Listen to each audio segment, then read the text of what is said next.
সুপ্রিয় দর্শক, ইনিচার টিভির পক্ষ থেকে আপনাদের সবাইকে জানাচ্ছি আন্তরিক শুভেচ্ছা ও ধন্যবাদ। সবাইকে আসসালামু আলাইকুম। আমরা আজকে চোখের ছানি ও তার চিকিৎসা বিষয়ে কথা বলবো। আজকের অতিথি প্রফেসর ডাক্তার মোহাম্মদ আব্দুল মান্নান। তিনি চাঁদপুর জেলার ফরিদগঞ্জ থানার টোরা মুন্সিরহাট গ্রামে জন্ম নিয়েছেন। তিনি এখন বর্তমানে আনোয়ার খান মডার্ন মেডিকেল কলেজ ও হাসপাতালের প্রফেসর, আই ডিপার্টমেন্টে আছেন এবং তিনি x medical officer, BIRDEM hospital এবং বাংলাদেশ ব্যাংকের কনসালটেন্ট চক্ষু। তার নিজের গ্রামে তিনি একটি হাসপাতাল করেছেন, মালিক মুমিনা চক্ষু হাসপাতাল, সেটারও তিনি প্রতিষ্ঠাতা। আজকে আমরা চোখের ছানি ও তার চিকিৎসা বিষয়ে প্রফেসর ডাক্তার মোহাম্মদ আব্দুল মান্নান, তার কাছে আমরা কিছু জানতে চাবো। স্যার ভালো আছেন? হ্যাঁ, আলহামদুলিল্লাহ, আমরা ইনশাল্লাহ আমি এবং আমরা ভালোই আছি। আপনি কেমন আছেন? জি, আল্লাহর রহমতে আমরা সবাই ভালো আছি ইনশাল্লাহ। আল্লাহ আমাদেরকে এই করোনার এই বৈশ্বিক মহামারীর অবস্থায় আমরা যে সুস্থ আছি, এটাই আল্লাহর কাছে আমরা শুকরিয়া করছি। পরম করুণাময় আল্লাহর কাছে আমরা শুকরিয়া আদায় করে আজকের এই অনুষ্ঠান শুরু করছি। তো স্যার, আপনি আজকে আমাদের চোখের ছানি ও তার চিকিৎসা এই বিষয়ে কিছু বলবেন। তারপরে আমাদের দর্শকরা যদি কোনো কোশ্চেন করেন, আমি পরবর্তীতে আপনার কাছে সেই উত্তরগুলো নিয়ে নিব। স্যার কিছু বলেন এই বিষয়ে। আমি অসংখ্য অসংখ্য ধন্যবাদ জানাই এনএসআর টেলিভিশন কর্তৃপক্ষকে আমাকে আজকের অনুষ্ঠানে আমন্ত্রণ জানানোর জন্য। সম্মানিত সকল শ্রোতা দর্শক, যারা আজকে আমরা এই লাইভ অনুষ্ঠান দেখতেছি, সকলের প্রতি আমার গভীর শ্রদ্ধা এবং অত্যন্ত ভালোবাসা এবং সালাম জানিয়ে আমি শুরু করতেছি আজকের এই অনুষ্ঠান।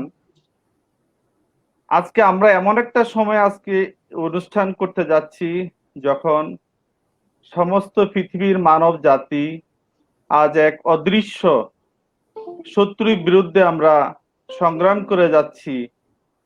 এই অদৃশ্য শক্তির বিরুদ্ধে সংগ্রাম করতে যে আমাদের অনেক সহযোগী, সহকর্মী, সহযোদ্ধা এবং অনেক সিনিয়র ডক্টর যারা এবং বিভিন্ন প্রফেশনের সাংবাদিক, পুলিশ, সেনাবাহিনী যারা আমাদের এই দেশের স্বাস্থ্য এবং অন্যান্য আইন শৃঙ্খলা সাথে সম্পৃক্ত আছেন, তারা প্রথম সারির যুদ্ধ হিসাবে অনেকেই এই অদৃশ্য শক্তির বিরুদ্ধে যুদ্ধ করতে যেয়ে না ফেরার দেশে চলে গেছেন।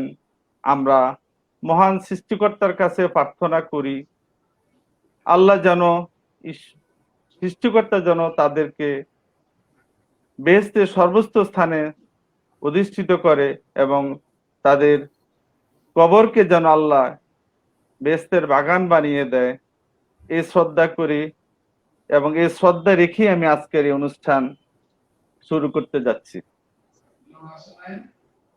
সম্মানিত শ্রোতাবৃন্দ, আজকে আমরা চোখের ছানি এবং তার চিকিৎসা সম্বন্ধে বলার জন্য আমাকে এনএসআর টিভি কর্তৃপক্ষ আমন্ত্রণ জানিয়েছে। আমি এই চোখের ছানি সম্বন্ধে আজকে আপনাদেরকে বলবো। তার আগে আমরা আরেকটা কথা বলি, আমাদের চোখ কিন্তু আল্লাহ আমাদেরকে দুটি দিয়েছে। চোখের কিন্তু শুধু অন্যান্য অর্গানের ক্ষেত্রে যদি আমরা বলি, কিডনি একটা অর্গান, চোখ কিন্তু একটা অর্গান প্লাস একটা সৌন্দর্যের জন্য একটা বিশেষ মাধুর্য চোখের আছে। এই চোখটা সৌন্দর্য বলেই পৃথিবীতে বিভিন্ন ভাবে কবিতা রচনা হয়েছে, গান রচনা হয়েছে। চোখ যে মনের কথা বলে, চোখের সৌন্দর্য নিয়ে অনেক কিছুই কবি সাহিত্যিকরা সৃষ্টি করছেন। আসলে চোখ আল্লাহর সৃষ্টির প্রতিটা অঙ্গই আমাদের অত্যন্ত গুরুত্বপূর্ণ। তার মধ্যে চোখ অসম্ভব একটা অর্গান, যা সৌন্দর্য বর্ধন করে মানুষের, এবং পৃথিবীর রং রূপ যত কিছু আমরা দেখি না কেন এই চোখ দিয়ে কিন্তু আমরা দেখি এবং তার সৌন্দর্য আমরা বুঝতে পারি। এই চোখ যদি আমরা একবার বন্ধ করি তাহলে দেখেন কি আমরা দুনিয়াতে কিছুই দেখতে পাচ্ছি না। আমার সামনে কি আছে, আমার সন্তান সম্পত্তি, আমার এটা সেটা, কত কি জগৎ সংসারে, কিছুই আমরা দেখতে পারবো না যদি চোখের দৃষ্টি ঠিক না থাকে। তখন আমরা আসি আসলে চোখের অনেক রোগে হয় বাংলাদেশের, কারণ সারা বিশ্বের মধ্যে অন্ধত্বের মানে প্রধান কারণ হিসেবে বলা হয় চোখের ছানি। আমরা সাধারণ মানুষ আমাদেরকে বলে চোখের ছানি বা পর্দা, বা আমাদের ভাষায় বলি আমরা সেটা ক্যাটারাক্ট। এখন এই ক্যাটারাক্টটা কি? আমরা জানি আমাদের চোখটা একটা ক্যামেরার মতো কাজ করে। আমাদের চোখ দেখেন, আমার হাতে একটা চোখ আছে, চোখটা একটা ক্যামেরার মতো কাজ করে। একটা ক্যামেরা দিয়ে যখন আমরা কোনো জিনিসকে দেখি, সেই দেখার পরে সেই জিনিসের প্রতিবিম্ব আমাদের ক্যামেরা দিয়ে আমরা যেমন ছবি তুলি, সেই ছবিকে আমরা পরে বিভিন্ন স্টুডিওতে যাই, সেই ছবি ওয়াশ করে আমরা সেটাকে সংরক্ষণ করি বা দেখি। কিন্তু চোখেরও সেরকম, চোখেও অনেকটা ক্যামেরার মতোই কাজ করে। ক্যামেরাতে যেমন বিভিন্ন লেন্স থাকে, লেন্সের স্বচ্ছতার জন্য ছবি ভালো আসে, ঠিক চোখেরও কিন্তু অনেকগুলো অংশ আছে। তার মধ্যে ক্যামেরার মতো চোখের সামনে হয়েছে কর্নিয়া, তারপর হয়েছে আমরা দেখি অ্যাকুয়াস হিউমার, তারপর হইলো মাঝখানে একটা ছিদ্র থাকে যেটাকে আমরা পিউপিল বলি, আইরিসের চারিদিকে মাঝখানে ছিদ্র থাকে। তার পিছনে থাকে একটা হিউম্যান ক্রিস্টালাইন লেন্স, তারপর থাকে ভিট্রাস, তারপর থাকে রেটিনা। এই রেটিনা দিয়ে পিছনে থাকে অপটিক নার্ভ। এই নার্ভ দিয়ে আমাদের বস্তুর প্রতিবিম্ব আমাদের ব্রেনে চলে যায়। তখন আমরা সেই জিনিসকে, যদি এই ক্যামেরার মতো প্রতিটা স্ট্রাকচার স্বচ্ছ থাকে, বিশেষ করে cornea, aqueous humour, human crystalline lens, retina, optic nerve এবং ভিজুয়াল কর্টেক্স, এই যে একটা সিস্টেম, এই সিস্টেম যদি পরিষ্কার থাকে, স্বচ্ছ থাকে, তাহলে আমাদের সবকিছু দেখি আমরা দেখতে পারি পরিষ্কার। কিন্তু ছানি আসলে কিছুই না। সাধারণত আমরা জানি বিভিন্ন রোগ শোক হয় ব্যাকটেরিয়া, ভাইরাস, ফাঙ্গাস, এ সমস্ত জীবাণু দিয়ে হয়। কিন্তু চোখের যে ছানিটা বা ক্যাটারাক্ট বা পর্দা হয়, সেটা সাধারণত কোনো ব্যাকটেরিয়া, ভাইরাস, জীবাণু দিয়ে হয় না। সেটা হয় সাধারণত মানুষের বয়সজনিত পরিবর্তনের কারণে সেটা হয়। এখন বয়সজনিত পরিবর্তনের কারণে যেমন মানুষের চুল পেকে যায়, চুল পড়ে যায়, তারপরে স্কিন ঢিলে হয়ে যায় বা চামড়া লুজ হয়ে যায়, এই সমস্ত পরিবর্তনগুলো মানুষের শরীরে বয়সের সাথে সাথে হয়। ঠিক সেরকমই এই ছানি রোগটা কিন্তু বয়সের সাথে সাথে এই হিউম্যান ক্রিস্টালাইন স্বচ্ছ লেন্সটা ধীরে ধীরে অস্বচ্ছ হতে থাকে। যখন এই হিউম্যান ক্রিস্টালাইন থাকে জাস্ট কর্নিয়ার পিছনে, যখন এই লেন্সটা অস্বচ্ছ হয়ে যায়, তখন আমরা ধীরে ধীরে দেখা আমাদের কমে যায়। এই কমে যাওয়া মানে ক্রিস্টালাইন লেন্সটা যখন ধীরে ধীরে অস্বচ্ছ হবে, যত বেশি অস্বচ্ছ হবে ততই আমাদের দৃষ্টির পরিসীমা কমে যাবে বা আমাদের দেখতে অসুবিধা হবে। এখন যখন চুল পাকা শুরু হয়, সাধারণত একটা চুল পাকে, 6 মাস পরে 10টা পাকে, পাকতে পাকতে পুরো চুল মানুষের সাদা হয়ে যায়। ঠিক ছানিটা যখন পরে মানে আল্লাহ প্রদত্ত হিউম্যান ক্রিস্টালাইন লেন্সটা যখন অস্বচ্ছ হতে থাকে, অস্বচ্ছ হতে হতে হতে হতে জাস্ট লাইক একটা পর্যায়ে তখন এটা পেপার হোয়াইট মানে একবারে সাদা হয়ে যায়, সাদা চুনের মতো হয়ে যায়, বা আমরা বলি পেপার হোয়াইটের মতো হয়, বা একবারে এত সাদা হয় যেটা মানে ইয়ার মতো, চুনা পাথরের মতো, বা সাদা যে সমস্ত জিনিস আমরা দেখি সাদা পাথরের মতো হয়ে যায়। তখন এই স্বচ্ছ লেন্সটা এত বেশি অস্বচ্ছ হয়ে গেছে, তখন আর কোনো বস্তু থেকে আলো চোখের ভিতরে ঠিক মতো রিটিনাতে বা হাইলি সেন্সিটিভ পোর্শন ম্যাকুলাতে ফোকাস করে না, তখন আমাদের দেখতে অসুবিধা হয়। এটা সাধারণত এজিং প্রসেসের জন্য হয়। যখন আমরা যদি একটা ডিমকে যদি আমরা দেখি, একটা ডিমকে যখন আমরা বয়েল করতে যখন পুরো ডিমটা সাদা কি হয়, পেপার হোয়াইটের মতো হয়ে যায়।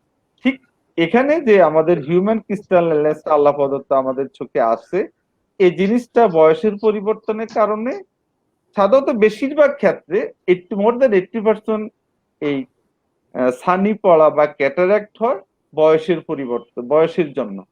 তবে অন্যান্য সিস্টেমিক কিছু রোগ আছে আমাদের, যেমন যাদের ডায়াবেটিস থাকে, যাদের ব্লাড প্রেশার থাকে, যাদের স্কিন ডিজিজ থাকে, যাদের মাসেলের মাংসের যে রোগগুলো থাকে, সাধারণত মায়াস্থেনিক গ্রাভিস বা মায়োটোনিক ডিস্ট্রফি, এই সমস্ত সিস্টেমিক রোগের কারণেও এই ক্রিস্টালাইন লেন্সটা অসুস্থ হয়ে ছানি পড়তে পারে।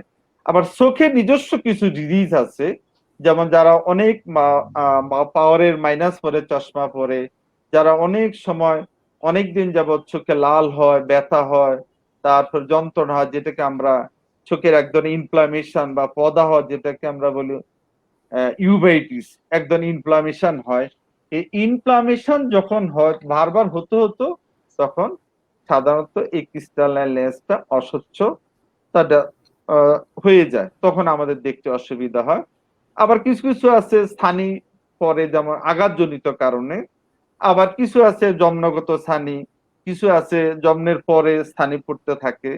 মানুষের শারীরিক পরিবর্তনের কারণেই কিন্তু এই ছানি বা ক্যাটারাক্ট বা পর্দা বা ক্রিস্টালাইন লেন্সটা আমাদের অস্বচ্ছ হয়ে যায়, তখন আমরা বস্তুকে ঠিক মতো দেখতে পারি না। সেটি হয়েছে সাধারণত আমরা বলি ক্যাটারাক্ট ডাক্তারি ভাষায়। আর আমাদের সম্মানিত রোগী বা যারা আমাদের কাছে আসে তারা এটাকে বলে, স্যার আমার চোখে অমুককে দেখাইছি পড়ছে, পর্দা পড়ছে, আমার চোখে ছানি পড়ছে। এইটাকে আমরা সাধারণত ছানি বা ক্যাটারাক্ট, এই প্যাথোলজি, এইভাবে আমাদের এই পরিবর্তনটা হয়, তখন আমাদের দেখতে অসুবিধা হয়। এখন জি আচ্ছা, বলেন। আমরা একটু দেখি, আমাদের সাথে অনেক দর্শক জয়েন করেছেন। আমরা দেখতে পাচ্ছি মোহাম্মদ নজরুল ইসলাম, তিনি 2500 থেকে আমাদের সাথে যুক্ত হয়েছেন। তিনি আমাদের আমি আগে একটু পরিচয় করে নেই। প্রথমে আমাদের জাতীয় মানবাধিকার সোসাইটির চেয়ারম্যান মোহাম্মদ নজরুল ইসলাম তামিজি ভাই ছিলেন। হয়তো কোনো কারণে ওনার নেট প্রবলেম হয়েছে। নজরুল ইসলাম তামিজি ভাই আমাদের সাথে আছেন। তো মোহাম্মদ নজরুল ইসলাম তিনি আমাদের মাননীয় চেয়ারম্যান স্যারকে, আমাকে এবং আজকের অতিথি ডাক্তার সাহেবকেও ধন্যবাদ জানিয়েছেন। চোখের মতো অত্যন্ত গুরুত্বপূর্ণ বিষয়ে সচেতনতামূলক অনুষ্ঠান করায় এই নেচার টিভির সকল কলাকুশলীকে ধন্যবাদ দিয়েছেন। এছাড়া আমাদের সাথে আরো যুক্ত হয়েছেন এম.এন. হাসান মিলন, তিনি ধন্যবাদ দিয়েছেন। এম.এইচ. সবুজ গুড ইনিশিয়েটিভ বলেছেন। মাহফুজা বেগম মুন্নি কংগ্রেচুলেশন দিয়েছেন। সজিবুল ইসলাম ধন্যবাদ জানিয়েছেন। এবং নজরুল ভাই আবারও আমাদেরকে ধন্যবাদ দিয়েছেন চোখের ছানি বিষয়ে অত্যন্ত সরল সাবলীল ভাষায় বুঝিয়ে দেওয়ার জন্য। ডাক্তার সাহেবকে ধন্যবাদ দিয়েছেন। অভিনেতা এবি বাদল, তিনি ডাক্তার সাহেবের গঠনমূলক আলোচনায় অনেক অনেক ধন্যবাদ জানিয়েছেন। আমরা দর্শকদের অনেক স্বতঃস্ফূর্ত অংশগ্রহণ দেখতে পাচ্ছি, সবাইকে ধন্যবাদ। আপনারা যার যার দিক থেকে শেয়ার করে দিবেন আমাদের এই আলোচনার বিষয়টি। আমি চলে যাচ্ছি আমাদের চেয়ারম্যান সাহেব, এনএইচআর টিভির চেয়ারম্যান এবং আমাদের জাতীয় মানবাধিকার সোসাইটির চেয়ারম্যান মোহাম্মদ নজরুল ইসলাম তামিজি ভাই, আপনি একটু সংক্ষেপে কিছু বলেন। আমাদের স্যার যেহেতু চোখের ছানি নিয়ে কিছু বললেন, এই বিষয়ে আপনার কিছু বলার আছে কি? নজরুল ভাই শুনতে পাচ্ছেন? নজরুল ভাই ধন্যবাদ। নেট একটু সমস্যা হচ্ছে, আমরা আসলে বুঝতেই পাচ্ছেন আমাদের যেহেতু সবার নেট ভালো থাকে না। আমি শুনতে পাচ্ছি আপনাদেরকে এবং আমি বলতেছি। আমি ধন্যবাদ জানাচ্ছি। আমার কথা কি আপনারা শুনতে পাচ্ছেন? হ্যাঁ, এখন শোনা যাচ্ছে, বলেন। আমাদের একটু নেট আমি সমস্যা। ধন্যবাদ জানাচ্ছি অধ্যাপক আমি ধন্যবাদ জানাচ্ছি অধ্যাপক ডাক্তার মোহাম্মদ আব্দুল মান্নান সাহেবকে। অত্যন্ত চমৎকারভাবে তিনি চোখের ছানি বিষয়ে কথা বলেছেন। আমার মনে হচ্ছে যে এখানে নেট সমস্যা, আমাদের ইন্টারনেট সমস্যার কারণে আমি হয়তো ভিডিওটা আসছে না নজরুল ভাই। জি, আমি আসলে অধ্যাপক ডাক্তার আব্দুল মান্নান সাহেবকে ধন্যবাদ জানাচ্ছি এনএচআর টিভির যারা দর্শক যারা দেখছেন তাদের সকলকে ধন্যবাদ জানাচ্ছি। পাশাপাশি আমাদের নাজরিন আক্তার বিউটির যে সঞ্চালনা, আপনাকেও ধন্যবাদ জানাচ্ছি। তো আমি আসলে এনএচআর টিভির পক্ষ থেকে সকল দর্শককে জানাইতে চাই যে এনএচআর টিভি আমরা প্রতিনিয়ত ধারাবাহিকভাবে এই প্রোগ্রামটা করব, চোখের বিভিন্ন বিষয়ের উপর আলোচনা করব, এবং অধ্যাপক ডাক্তার মান্নান সাহেব যদি আমাদেরকে সেই সুযোগটা দেন তাহলে আমরা বাংলাদেশের মানুষ, চোখ আমাদের অত্যন্ত গুরুত্বপূর্ণ একটা অঙ্গ, organ, most important, one of the top most important organ of our body, human body. তো সঙ্গত কারণেই আমরা কিন্তু চোখের জন্য আমরা যতটুকু জানি, আমি সমাজবিজ্ঞান ছাত্র, তো আমরা সমাজবিজ্ঞান যখন হিউম্যান সায়েন্স পড়ি, হিউম্যান বিহেভিয়ার সায়েন্স যখন আমরা পড়েছি, তখন তখন আমরা এটা জেনেছি যে চোখের যেই প্রোটেকশন কিন্তু অধিকাংশ ক্ষেত্রে চোখ নিজেই চোখের জন্য প্রোটেক্ট করে। তো আমি ডাক্তার সাহেবের কাছে জানতে চাচ্ছি যে বয়স হইলে যে চোখের যে সমস্যাগুলো তৈরি হয়, তিনি তার আলোচনায় বললেন যেটা, যে আমরা যারা বয়স্ক, আমাদের বয়স যাদের 50+ বা আমরা 50 যারা ক্রস করছি, বা আমাদের সকলেরই কি চোখের মানে ছানিকে হইতে পারে, এটা কি মানে রেগুলারলি, এটা কি মানে স্বাভাবিক বিষয় নাকি এটা কোন রোগ? আমি সেই সম্পর্কে যদি ডাক্তার সাহেব কিছু বলেন, বা যদি এই স্বাভাবিক বিষয় থেকে চোখের ছানি যাতে না হয়, মানে এটার জন্য কিছু করার আছে কিনা, মেডিকেল সায়েন্সে কিছু করার আছে কিনা। হ্যাঁ, ধন্যবাদ নজরুল ভাই আপনাকে। জি, আমাদের ডাক্তার সাহেবের কাছে আমরা নজরুল ভাইয়ের এই প্রশ্নটা শুনবো, তার সাথে আমি একটু যুক্ত করে দিচ্ছি যে নজরুল ভাই যেটা বললেন যে 50 ঊর্ধ্ব হলেই কি ছানি সমস্যা হবে কিনা, এর সাথে ছানি হলে কি কি উপসর্গ দেখা দিতে পারে, যে কিভাবে বোঝা যাবে যে তার ছানি সমস্যাটা তৈরি হয়েছে, এবং এটার জন্য মেডিকেল চিকিৎসা কি রয়েছে সেই বিষয়ে একটু বলবেন প্লিজ। আমাকে এই ধরনের প্রশ্ন করার জন্য তমিজি ভাই এবং নাজরিন আক্তার বিউটি ম্যাডামকে অসংখ্য ধন্যবাদ জানাচ্ছি। আসলে ছানি, আমি তো বলছি যে ছানি আসলে কোনো রোগ ওইভাবে না, এটা আমরা কি বলি বয়সজনিত পরিবর্তন।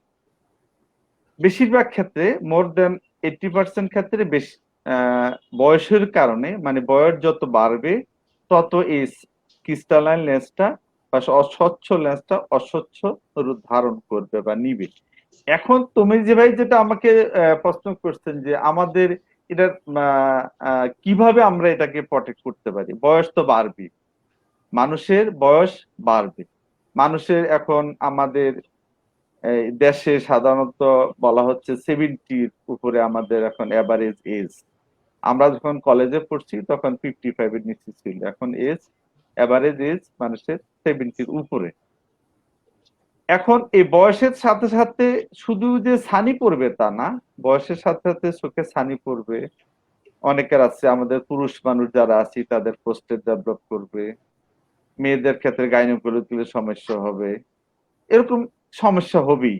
এটা আসলে এই ছানিকে প্রোটেকশন দেওয়ার মতো এরকম কোন মানে খাবার বা যে না এখনো না ওরূপ ভাবে হয় না। শুধু বাংলাদেশে না, আমরা উন্নয়নশীল দেশ, আমাদের দেশে শুধু ছানি পড়ছে তা না, ওয়েস্টার্ন ব্লক যেখানে আমেরিকা বলেন, ইউরোপ বলেন, সমস্ত দেশেই কিন্তু ক্যাটারাক্ট বা ছানি হচ্ছে, সবাইরে হচ্ছে। মানে বয়স হলে যে সবাই হবে তা না, বয়স হলে সবার চুল পাকবে তা কিন্তু না। এখন আমার অনেক শিক্ষককে বা আমার আত্মীয় স্বজনকে দেখি, তারা 80-র উপরে বয়স কিন্তু একটা চুলও পাকে না, একটা চুলও পড়ে না। আবার দেখা যায় যে ইন্টারমিডিয়েট পড়তেছে, তারও চুল পেয়ে গেছে, চুল পেকে গেছে, বা তার অন্যান্য শারীরিক সমস্যা দেখা দিচ্ছে, ডায়াবেটিস দেখা দিচ্ছে, প্রেশার দেখা দিচ্ছে। আসলে এই যে বয়সজনিত পরিবর্তনগুলো এগুলো হলো মানুষের দৈনন্দিন লাইফস্টাইল, তারপরে পুষ্টিকর খাবার, তারপরে medical regular eye check up, মানে চক্ষু চিকিৎসকের পরামর্শ নেওয়া, এগুলো ছাড়া আসলে ওইভাবে এমন কোনো কিছু আমাদের নাই যে যেটা করলে আমার এই ছানি পড়বে না বা ছানি অস্বচ্ছ লেন্স, স্বচ্ছ লেন্সটা অস্বচ্ছ হবে না। গবেষণা এরকম কোনো কিছু আসে নাই এখন পর্যন্ত না। তো মেডিসিন কিছু অনেকে কোম্পানি বলে কিছু কিছু ড্রপ ইউজ করা হয় টু প্রিভেন্ট দ্য ক্যাটারাক্ট, কিন্তু এগুলোর কোনো সায়েন্টিফিক ব্যাখ্যা এখনো 100% আসে নাই।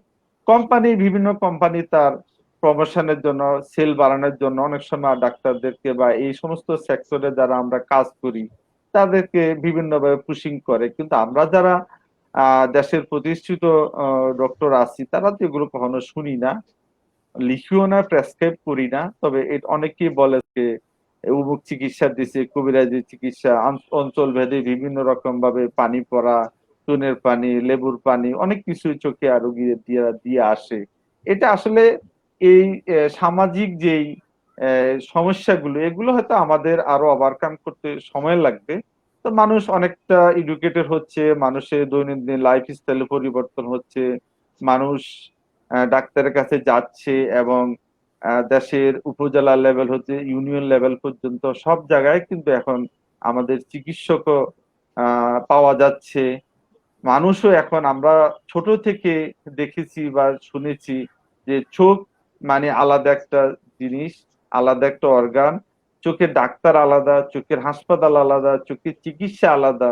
এই কনসেপ্টটা কিন্তু যখন আমি স্কুলে পড়ি তখন থেকে কিন্তু আমিও গ্রামের ছেলে, গ্রাম থেকে লেখাপড়া করে আজকে আমরা সহজে এই অবস্থানে আছি।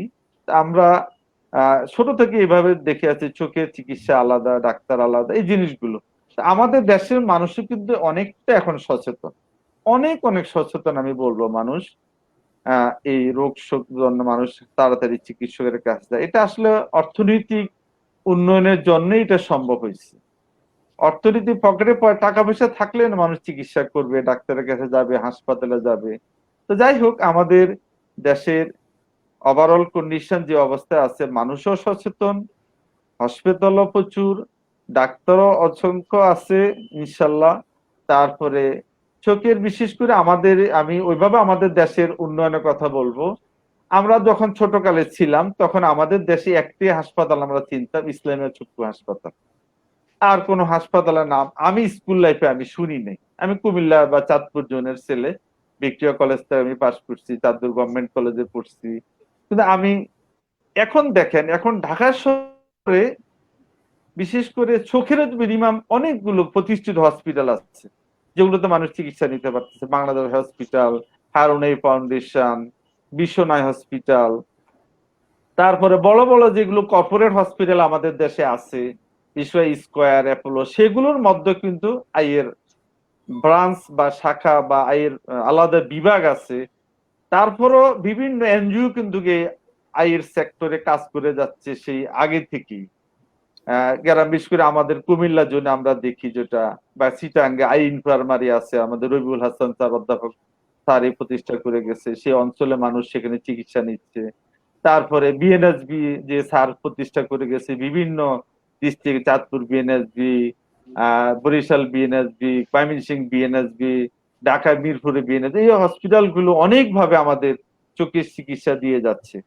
তো এখন এই চোখের ছানিটা চিকিৎসা আসলে ওইভাবে যেটা জিজ্ঞেস করা হয়েছিল, আমাকে প্রশ্ন করা হয়েছে, কোনো মেডিকেল কোনো চিকিৎসা আমরা বলবো কোনো মেডিকেল চিকিৎসা ছানি রোগের নাই বা এখনো আসে নাই, হয়তো ইন ফিউচারে আসবে। এখন এই চোখের ছানির উপসর্গ যেটা আমাকে বলা হচ্ছে, চোখের উপসর্গ রোগী ধীরে ধীরে যখন ছানি যত বেশি হবে, মানে স্বচ্ছ লেন্সটা যত বেশি অস্বচ্ছ হবে, তত রোগীর দৃষ্টি কমে যাবে, মানে দেখার পরিসীমাটা কমে যাবে। আবার কিছু কিছু ছানি আছে যেমন একবারে পোলার ক্যাটারাক্ট, যখন দেখেন এটা হলো চোখের গঠন। এই যদি আমরা চোখের গঠন দেখি তাহলে এটা হলো আমাদের লেন্স। এই লেন্সটা স্বচ্ছ থাকে, এটা এজিং প্রসেসের কারণে বেশিরভাগ ক্ষেত্রে এজিং প্রসেসের কারণে এই স্বচ্ছ লেন্সটা অস্বচ্ছ হয়ে যায়। তখন এই আমাদের ভিতরে চোখে ছবিটা একটু উপরে হ্যাঁ তুলেন। আচ্ছা চোখে হ্যাঁ এটা হলো সানি, এটা হলো লেন্স, হিউম্যান ক্রিস্টালাইন লেন্স, এটা অস্বচ্ছ হয়ে যায়। এখন এমন কোন মেডিসিন এখন পর্যন্ত আসে নাই যে এটাকে মেডিকেলি বা কোনো ড্রপ বা কোনো অরাল মেডিসিন দিয়ে বা কোনো খাবার দাবারের পরিবর্তন ঘটাইয়া এই চিকিৎসা বা সানি চিকিৎসা এখন পর্যন্ত আসে না। হয়তো ভবিষ্যতে আসবে, ডাক্তাররা বিভিন্ন হেলথ ওয়ার্কাররা চেষ্টা করে যাচ্ছে। এখন এটার অসুবিধাটা কি হয়? অসুবিধা হয়েছে এই সানিটা বা স্বচ্ছ লেন্সটা যত বেশি অস্বচ্ছ হবে তত দৃষ্টি কমতে থাকবে। আর কিছু কিছু ক্ষেত্রে পোস্টিও পোলার ক্যাটারাক্ট বা পোস্টিও সাবক্যাপসুলার এই পিছনটা যেখান দিয়ে সেই সেন্টার দিয়ে আলো যাবে সেই সমস্ত ক্ষেত্রে যদি সানিটা পড়ে কিছু কিছু ক্ষেত্রে পেশেন্টের তখন আলোর দিকে তাকাইতে অসুবিধা হয়, বাল্বের দিকে তাকাইতে অসুবিধা হয়, টেলিভিশন দিকে তাকাইতে অসুবিধা হয়, সূর্যের আলোতে অসুবিধা হয়, বা রাতে যখন একজন ড্রাইভার বা ড্রাইভিং করে তখন হেডলাইট থেকে যে আলোটা আসে তখন তার চোখটা হঠাৎ করে অন্ধ হয়ে যায়। এই উপসর্গ গুলো দেখা দেয়। আবার কিছু কিছু ক্ষেত্রে রুগী বেশি সানি আর্লি স্টেজে ডবল দেখে, মানে দুইটা দেখতে পারে, বা আমরা বলি যেটা রুগীরা দুই তিনটা দেখে বা ডবল ভিশন হয়, এটা হয়। আরেকটা হলো যে এই সানি যদি যথাসময়ে চিকিৎসা না করা হয় তাহলে সানির জটিলতা অনেক কিছু হয়। জটিলতা মানে এই সানিটা যখন ডিম যেরকম সিদ্ধ করলে পেকে সাদা হয়ে একটা মার বড় পাথরের মতো হয়ে যায়, ঠিক এই সানিটা অস্বচ্ছ হতে হতে এটা বড় হইলে তখন সেটাকে বলি আমরা প্যাকোমরফিক গ্লোকোমা। মানে এই সানিটা বড় হয়ে চোখের ভিতরে একটা প্রেসার ক্রিয়েট করে, যার জন্য চোখের নিজস্ব যে একটা প্রেসার আছে, আমরা জানি শুধু ব্লাড প্রেসার, আমাদের সাধারণ মানুষ জানে যে আমাদের শুধু ব্লাড প্রেসার, এর একটা প্রেসার আছে, ব্রেনের একটা যে প্রেসার আছে, একটা চোখের একটা প্রেসার আছে, সেটাকে আমরা গ্লকোমা বলি। গ্লকোমা হইলে চোখের প্রেসার বেড়ে যাওয়াটা, তখন এই প্রেসার বেড়ে যাওয়ার কারণে এই লেন্স অনেক সময় মরফিক মানে প্রেসার লেন্সের সাইজ বড় হয়ে তখন এই প্রেসার ক্রিয়েট করবে, মানে প্রেসার চোখের ইন্ট্রা অকুলার প্রেসার বেড়ে যাবে, তখন এই অপটিক নার্ভ ড্যামেজ হবে।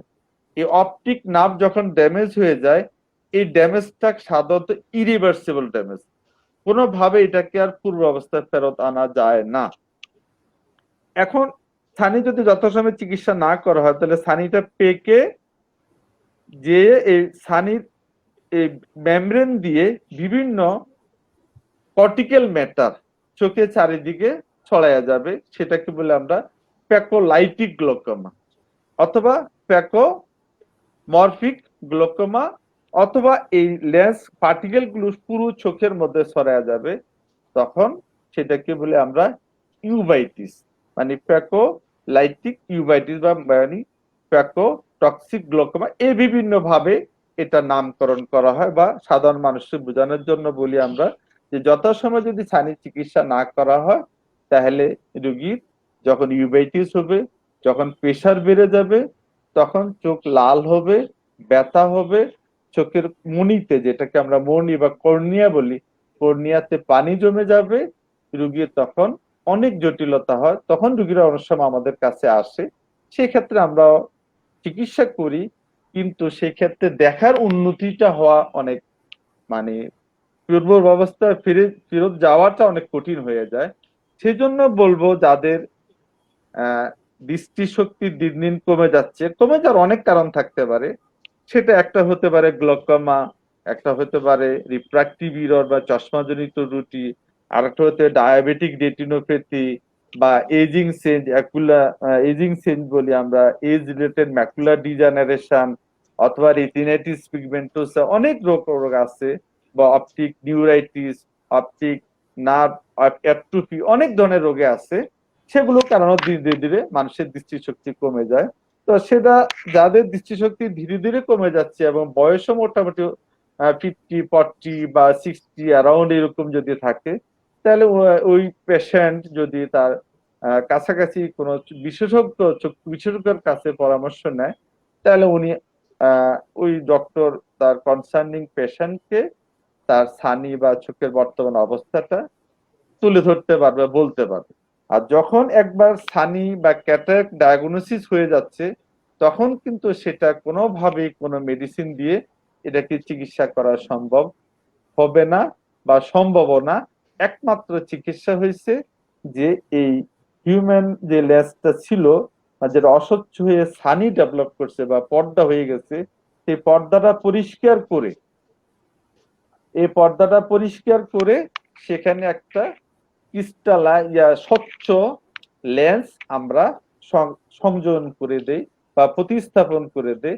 হাতে যেরকম বাল্ব বসানো হয়, ঠিক এই লেন্সটাকে আমরা পরিষ্কার করে এখানে একটা আর্টিফিশিয়াল লেন্স অথবা আমরা বলি ইন্ট্রাঅকুলার লেন্স প্রতিস্থাপন করা হয় অথবা সংযোজন করা হয়।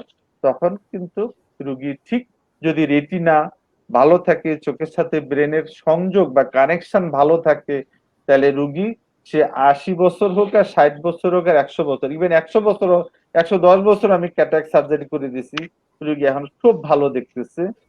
এরকম যদি চোখের অন্যান্য স্ট্রাকচার গুলো ভালো থাকে, বিশেষ করে রেটিনা, নার্ভ বা গ্লোকোমা না থাকে, কর্নিয়াতে কোনো ডিজিজ না থাকে, শুধু ছানি থাকে, তাহলে ছানিটা পরিষ্কার করে আমরা এখানে একটা লেন্স সংযোজন করলে রোগী ঠিক ইয়াং বয়সে যেরকম দেখতো সেরকমই দেখতে পারবে।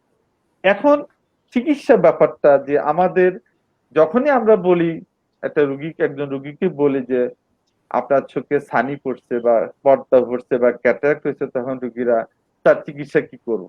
তো চিকিৎসা সাধারণত আমরা তখন একটু পোলাইটলি, জেন্টলি রোগীরা কাউন্সিলিং করতে হয় যে আসলে এটা কিছুই না, চোখে একটা পর্দা পড়ছে, এটা আমরা আপনার যদি অনুমতি দেন তা আমরা একটু পরীক্ষা নিরীক্ষা করবো। সাধারণত ডায়াবেটিস দেখি, বয়স্ক রোগীদের ইসিজি করি, বুকের একটা এক্সরে করি। এগুলো যদি সবকিছু ঠিক থাকে, তাহলে আমরা এই স্বচ্ছ ছানিটাকে পরিষ্কার করে সেখানে একটা লেন্স সংযোজন করে দেব, তখন আপনি ঠিক আগের মতো দেখতে পারবেন। সাধারণত অপারেশনের শব্দটা বললেই রোগীরা অনেক সময় ভয় পায়, স্বাভাবিক, ভয় পায় স্বাভাবিক। সেক্ষেত্রে আমরা বলি যে লেন্সটা পরিষ্কার করে আপনার এখানে একটা লেন্স সংযোজন করে দেব। এখন এই লেন্স সংযোজনের পদ্ধতিটা একটু ডিফারেন্স আছে। তারপরে লেন্স আবার বিভিন্ন রকমের আছে, এগুলো নিয়ে বিভিন্ন রকম ভাবে মানুষ আমরা শুনি বা রোগীদেরকে বোঝানোর চেষ্টা করি। সেটা শক্ত লেন্সও আছে, আবার নরম লেন্সও পাওয়া যায়। দুই ধরনের লেন্স আমরা সংযোজন করি। তারা একটু বেশি ছানি যদি পেকে যায় বা রোগীর আর্থিক অবস্থা একটু খারাপ থাকে, তাহলে সেই ক্ষেত্রে আমরা একটা ছোট্ট একটা অপারেশন, যেটাকে আমরা SICS বলি, তাহলে স্মল ইনসিশন ক্যাটারাক্ট সার্জারি। এটা কিছুই না, এটাও 10-15 মিনিট ম্যাক্সিমাম, হয়তো এক্সপার্ট যারা সার্জন তাদের ক্ষেত্রে 15-20 মিনিট লাগে বা 10 মিনিটও করে অনেকে। জাস্ট এখানে একটু ছোট্ট করে আমরা ইনসিশন দিয়ে ভিতর থেকে এই লেন্সটাকে আমরা, পুরো লেন্সটাকে আমরা বাইর করে নিয়ে আসি। বাইর করে এনে এখানে একটা লেন্স প্রতিস্থাপন করে দেই, রোগীর সাথে সাথে বাসায় চলে যাবে, কোনো হাসপাতালে থাকার প্রয়োজন হবে না। বাসায় যায় সে নর্মাল খাওয়া দাওয়া করবে, চলাফেরা করবে। আমরা লেন্স সংযোজন করে তাকে কিছু অ্যান্টিবায়োটিক ড্রপ এবং স্টেরয়েড ড্রপ দিয়ে দিই। এই ড্রপ গুলো সাধারণত 1 মাস 1.5 মাস ইউজ করতে বলি। তারপর রোগী তার ওই লেন্স সংযোজনের পর থেকে রোগীর দৈনন্দিন কাজকর্ম করতে কোনো অসুবিধা হয় না। এটাকে বলি আমরা SICS, মানে স্মল ইনসিশন ক্যাটারাক্ট সার্জারি। এটা একটা খুব ইজি একটা প্রসেস। এখানে রোগীর টাকাও কম লাগবে, আর যিনি এই চিকিৎসাটা করবেন ওনার পক্ষ সহজ, কারণ এখানে খুব যন্ত্রপাতির খুব একটা প্রয়োজন হয় না। এটা সাধারণত আমাদের দেশের প্রতিটা উপজেলা লেভেলে অনেকে করে, জেলা লেভেলে করে, তারপর বিভাগীয় লেভেলে আমরা করতেছি। তারপরে এখন উন্নত প্রযুক্তির চিকিৎসা কি ছানি? উন্নত প্রযুক্তি এখন যেটা আছে আমরা প্যাকো সার্জারি। প্যাকো সার্জারি এটা সারা ওয়ার্ল্ডে একটাই সার্জারি বিশেষ করে সবচেয়ে জনপ্রিয়, সেটা হচ্ছে প্যাকো সার্জারি। প্যাকো সার্জারি আসলে ওইভাবে যদি আমরা বলি, আমরা যখন আমাদের সাধারণ মানুষরা বুঝে গলব্লাডার হয়ে সাধারণত আমাদের যে অপারেশনটা সার্জনরা করে, একটু কেটে, এদিক দিয়ে কেটে তারপরে গলব্লাডারটা বাইর করে নিয়ে আসে। এটা ছিল আগের সিস্টেম। এখন কি ল্যাপারোস্কোপি করে দুই দিকে দুটা ছিদ্র করে গলব্লাডারটা বাইর করে রুগী সকালে অপারেশন করে বিকালে বাড়ি চলে যেতে পারে। ঠিক এই চোখের ছানির ক্ষেত্র, পর্দার ক্ষেত্র চিকিৎসা প্রযুক্তির উন্নতির কারণে এখানে কোনো কাটাছিড়া হয় না, শুধু দুই দিকে দুইটা ছিদ্র, এখানে একটা ছিদ্র, এখানে একটা ছিদ্র, দুই দিকে দুইটা ছিদ্র হয়। মানে এর মেশিনের সাহায্যে এই ছিদ্র দুইটা নল বা ছিদ্র দিয়ে দুইটা নল ঢুকে ইন্ট্রোডিউস করে যিনি চিকিৎসক আছেন, তারপরে ভিতরে এই লেন্সটাকে প্যাকুইমালচিভে করে গালাইয়া নেওয়া হয়। মানে একবারে সব লোহা বা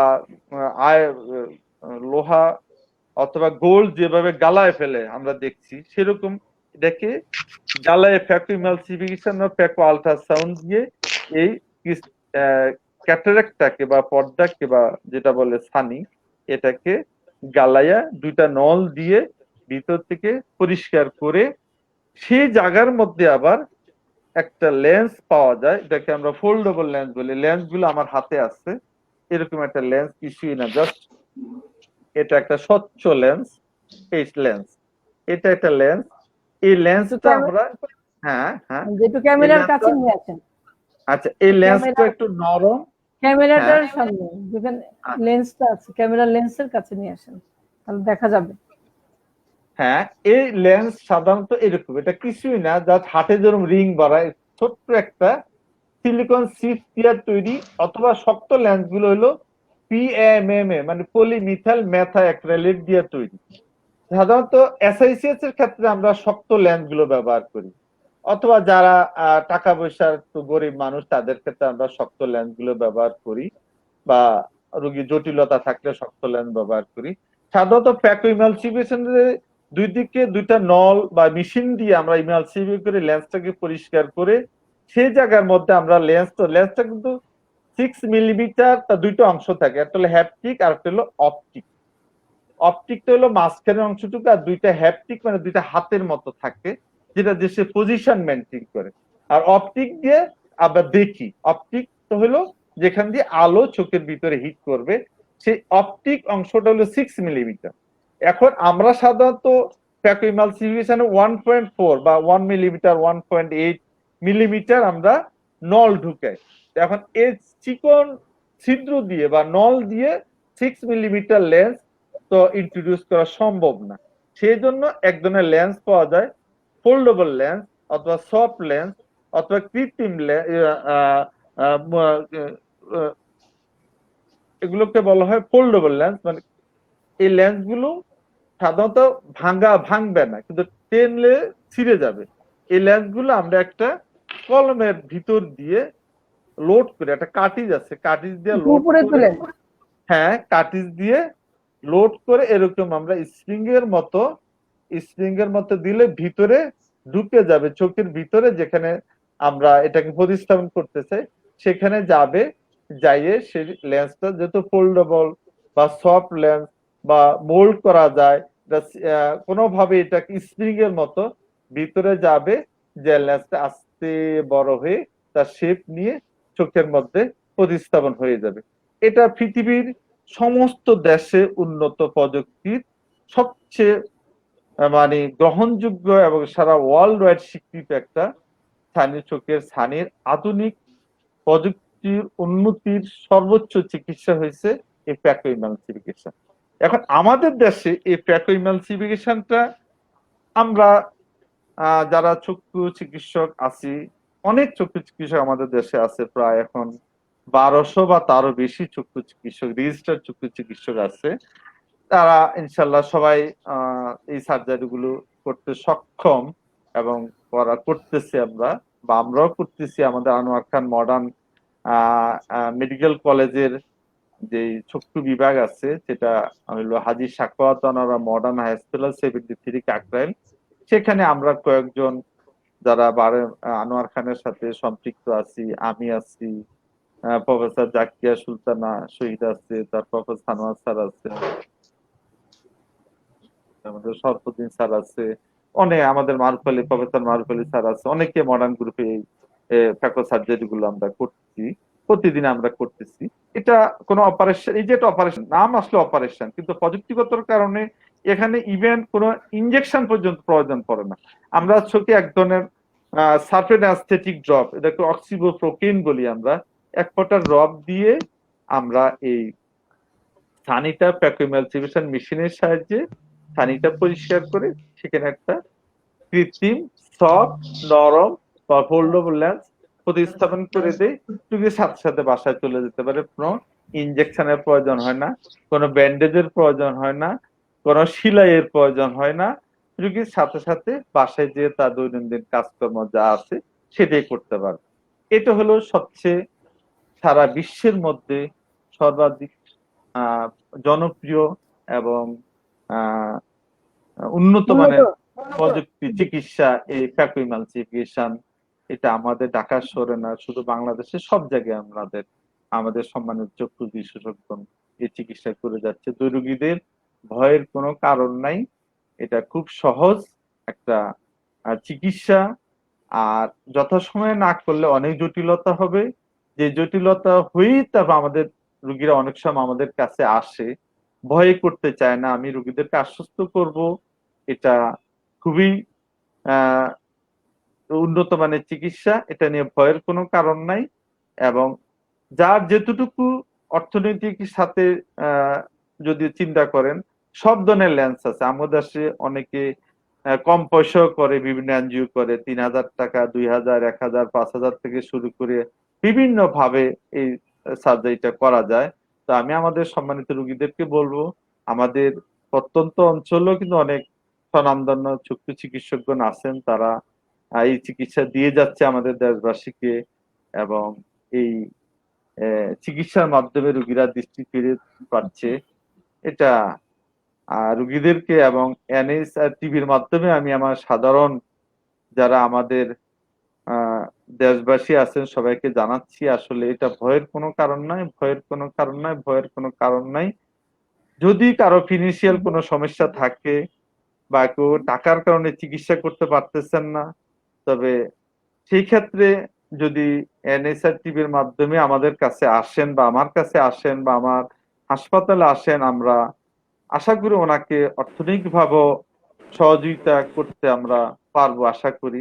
তো আপনারা যারা এই ছানি রোগে ভুগতেছেন বা ছানিতে কষ্ট পাচ্ছেন, আমি আমার সম্মানিত সেই রোগীদেরকে বলবো আপনারা মোটেই ভয় পাবেন না, চিকিৎসকের কাছে আসেন, চিকিৎসা নেন। আপনারা আবার এই পৃথিবীর রং রূপ, পৃথিবীর সৌন্দর্য সবকিছু ভালো লেন্স সংযোজন করলে আপনারা উপভোগ করতে পারবেন। ধন্যবাদ। ডাক্তার সাহেব, আপনার কাছে আমরা অনেক মূল্যবান বিষয় জানতে পারলাম। আমাদের সাথে কিছু দর্শক প্রশ্ন রেখেছেন আপনার কাছে যে সময় মতো চশমা ব্যবহারে এই ছানি প্রতিরোধ করার ক্ষেত্রে কোনো ভূমিকা রাখে কিনা, অর্থাৎ যাদের ছানি পড়েছে। আমি বুঝতে পারছি। আমি হ্যাঁ, যে অনেকের ধারণা আছে বা প্রশ্ন করেই স্বাভাবিক, চশমা দিলে ছানি পড়বে না বা চশমা ব্যবহার করলে ছানি কেটে যাবে বা ছানি পরিষ্কার হয়ে যাবে, এরকম কোনো ধারণা রাখা ঠিক না। চশমা টোটালি আলাদা চিকিৎসা। চশমা দিলে হয়তো সে চশমা দিলে পরিষ্কার, ছানি পড়লে অনেক সময় হয় কি, চশমা দিলে কিছুটা পরিষ্কার হয়, কিন্তু এই পরিষ্কার দীর্ঘদিন থাকবে না। অনেক সময় আমাদের কাছে রুগীরা আসে, স্যার ছানি পড়ছে, এখন টাকা নাই বা এখন অন্য সমস্যা আছে, শারীরিক সমস্যা আছে, ডায়াবেটিস নিয়ন্ত্রণে নাই, এটা চশমা দিয়ে দেন। কিন্তু সেক্ষেত্রে আমরা যদি চশমা প্রয়োজন হয় রুগীদের বলি যে আমরা আপাতত আপনাকে নরমাল চলাফেরা করার জন্য এই পাওয়ারটা প্রেসক্রাইব করলাম, কিন্তু আপনাকে আলটিমেট ওই চিকিৎসায় আপনাকে যেতে হবে।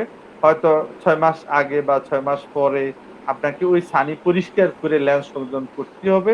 আপাতত আপনি এটা দিয়ে কোন রকম ভাবে চলতে থাকেন, যদি এটা পরিষ্কার দেখবেন, পড়বেন, অসুবিধা নাই। কিন্তু এই চশমা দিলে আপনার ছানি পরিষ্কার হয়ে যাবে এরকম কোন প্রতিশ্রুতি আমরা এখন পর্যন্ত ডাক্তাররা দিতে পারবো না বা পারি না। বলে দেয় রুগীদেরকে আপনার আলটিমেট ছানি পরিষ্কার করতে হবে। তো এখন তো আপাতত চলতে থাকেন। এই হলো রুগীদের জিজ্ঞাসা এবং আমরা এইভাবে সমাধান দেওয়ার চেষ্টা করি। ধন্যবাদ। আহ, ডাক্তার মান্নান, আপনি অত্যন্ত সাবলীলভাবে এবং সহজভাবে এই ছানির প্রতিকারটি তুলে ধরেছেন। আমরা আশা করি এনএচআর টিভির সঙ্গে যে সকল দর্শকরা, সম্মানিত দর্শকরা সংযুক্ত রয়েছেন এবং যারা পরবর্তীতে আমাদের এই লাইভটা দেখবেন, তারা সবাই উপকৃত হবেন যে ছানি অপারেশন অর্থাৎ ছানির সমস্যা হলে সেটা চিকিৎসা খুবই সহজ এবং উন্নত চিকিৎসা বাংলাদেশে রয়েছে। এই জন্য বিদেশে প্রচুর টাকা কোনো খরচ প্রয়োজন করে নেই। বাইরে যাওয়ার কোনো প্রয়োজন নেই।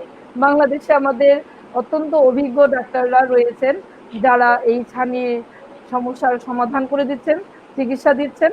এবং আপনারা সবাই জানতে পারলেন যে যদি চোখে ছানি পড়ে তাহলে সেটার একমাত্র উপায় হচ্ছে সার্জারি। এবং সার্জারি যেটা বলা হচ্ছে এটা এখন ডাক্তার সাহেব অত্যন্ত সাবলীলভাবে বললেন যে এটা খুবই একটা সহজ উপায়। জাস্ট পর্দাটা ভিতর থেকে মেশিনের সাহায্যে বের করে নিয়ে এনে সেখানে লেন্স প্রতিস্থাপন করা যাচ্ছে। তো আমার একটা কোশ্চেন ডাক্তার মান্নান আপনার কাছে, যে আমাদের বাংলাদেশে অনেক দরিদ্র ফ্যামিলি রয়েছে, মধ্যবিত্ত রয়েছে, উচ্চ শ্রেণীও রয়েছে।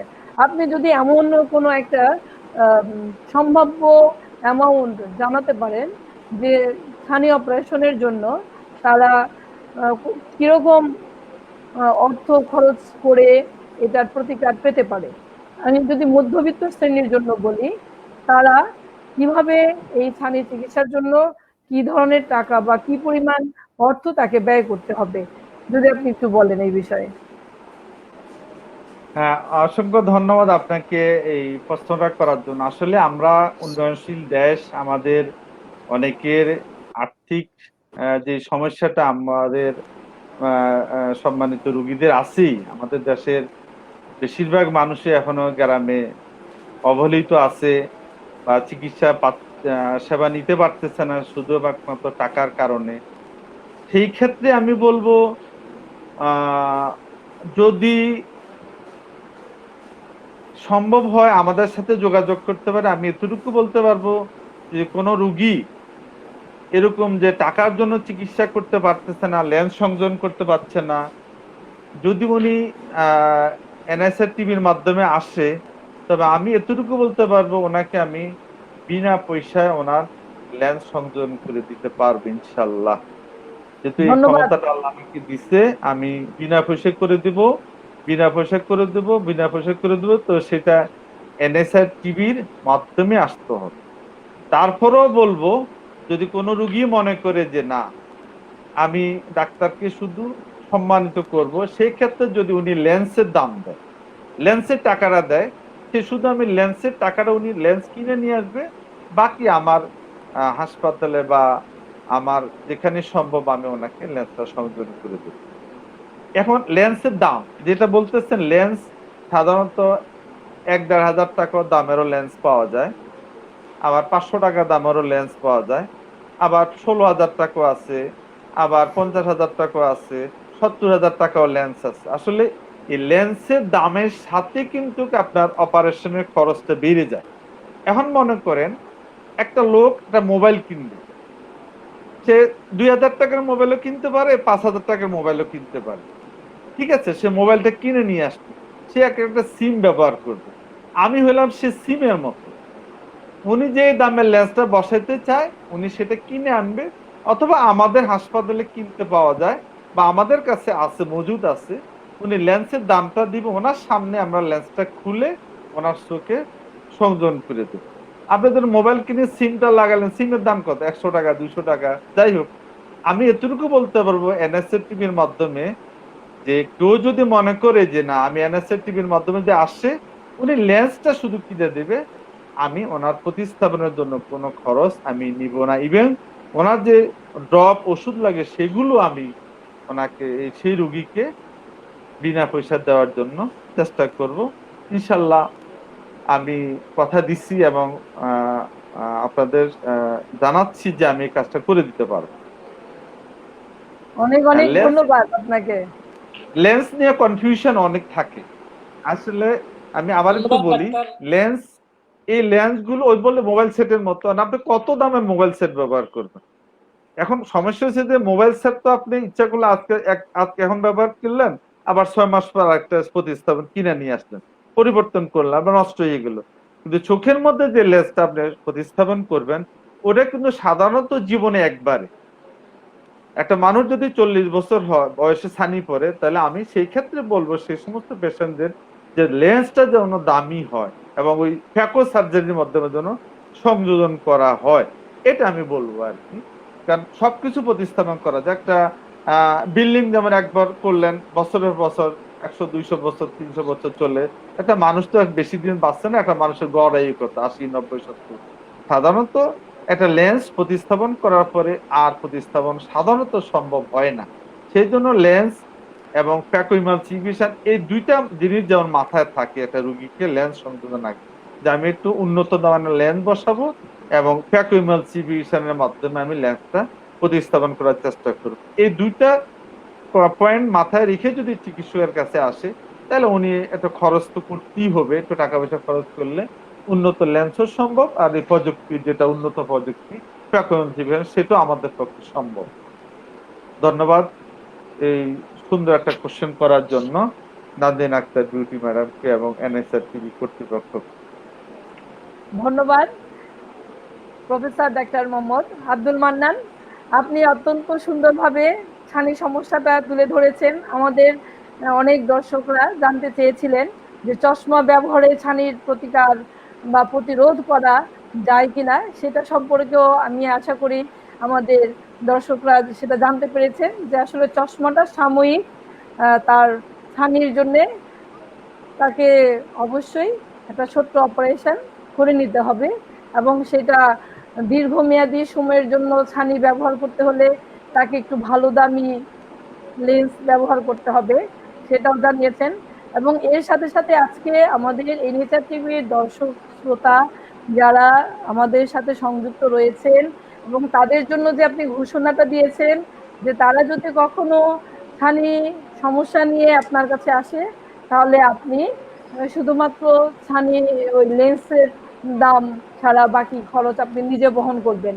সেজন্য আমাদের এনএচআর টিভির পক্ষ শুধুমাত্র থেকে এনএসআর পক্ষ থেকে আসতে হবে। হ্যাঁ, হ্যাঁ এনএসআর অবশ্যই সার্টিফাইড নিয়ে হ্যাঁ হতে হবে। অবশ্যই যারা যারা খুব নিডি, যারা আমাদের কাছে আসবেন নিডি ফ্যামিলি, আমরা সেটা অবশ্যই বিবেচনা করব এবং বিবেচনা করে আপনার কাছে আমরা যদি রেফার করি, অবশ্যই দর্শক শ্রোতা আপনারা জানতে পারলেন যে আমাদের আজকের সম্মানিত অতিথি ডাক্তার মোহাম্মদ আব্দুল মান্নান, তিনি শুধুমাত্র নিজের যে খরচ সেটা তিনি নেবেন না, আমাদের এনএচআর টিভির জন্য তিনি এটা স্যাক্রিফাইস করবেন এবং আমাদেরকে যে তিনি এই সম্মানটুকু দিয়েছেন, আমাদের দর্শক শ্রোতাকে যে সম্মানটুকু দিয়েছেন, এই জন্য আপনাকে অসংখ্য অসংখ্য ধন্যবাদ আমাদের এনএচআর টিভির পক্ষ থেকে।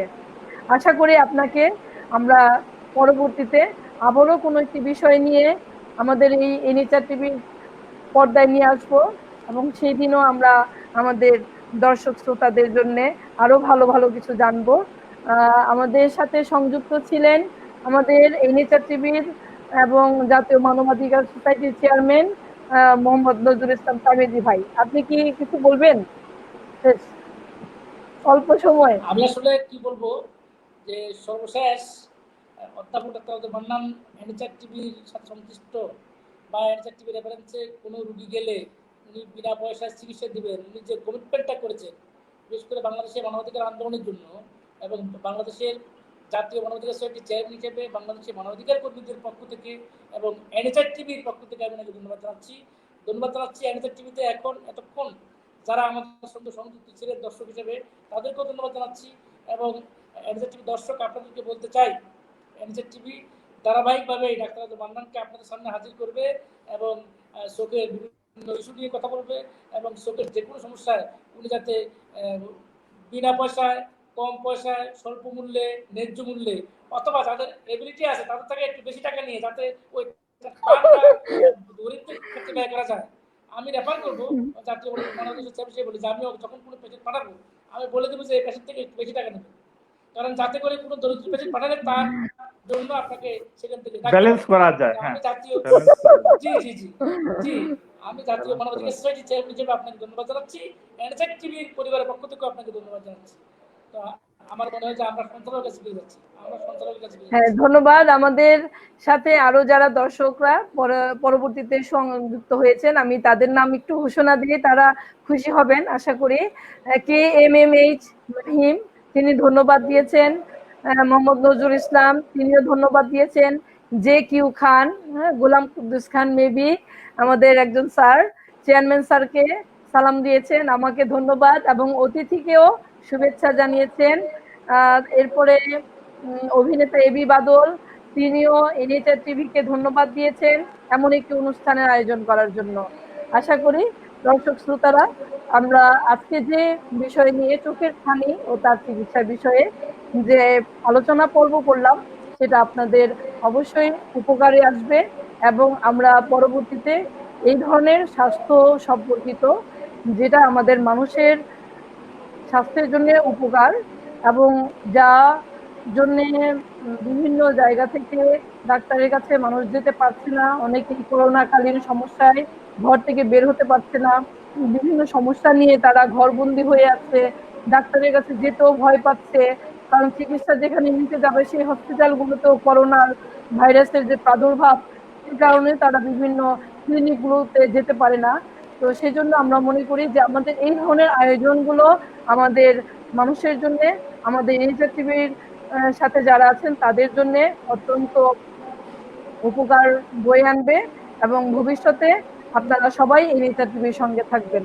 এবং আজকে আমাদের সঙ্গে সংযুক্ত আমাদের জাতীয় মানবাধিকার সোসাইটির চেয়ারম্যান এবং এনএচআর টিভির চেয়ারম্যান মোহাম্মদ নজরুল ইসলাম তামিজি এবং আমাদের আজকের সম্মানিত অতিথি অধ্যাপক ডাক্তার মোহাম্মদ আব্দুল মান্নানকেও ধন্যবাদ জানিয়ে আজকের মতো এখানেই শেষ করছি। আমি নাজরিন আক্তার বিউটি।